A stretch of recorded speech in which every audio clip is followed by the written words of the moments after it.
It kind of went through a cloud and came out, and there was another one directly behind this. On a quiet morning in May of 2008, something crashes in the desert outside of Needles, California. Multiple witnesses watch as a turquoise-blue object is carried away by military helicopters. But there's more to the story, and it may be the key to understanding what's going on. All of this has happened before. In July 1947, another desert crash brings the small town of Roswell, New Mexico to worldwide attention. The military's announcement that they have recovered a flying disc shocks the world.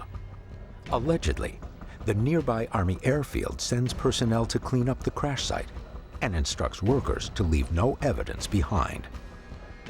Days later, the military changes its story, attributing the crash to a weather balloon.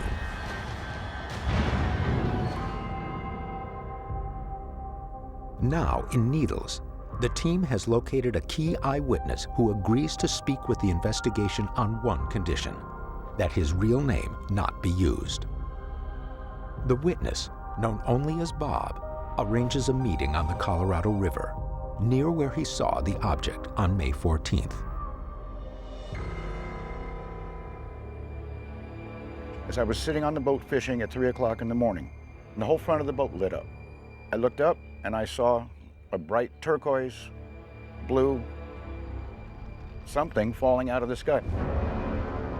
It came straight across from one side to the other, and it hit.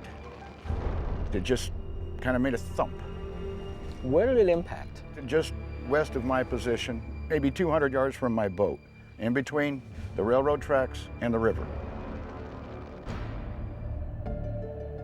Bob claims that within 15 minutes, military helicopters appeared.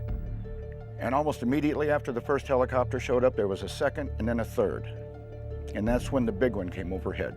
That thing circled over my boat, went to the site, dropped out of sight for a few moments, and the next thing I know, it was up and flying.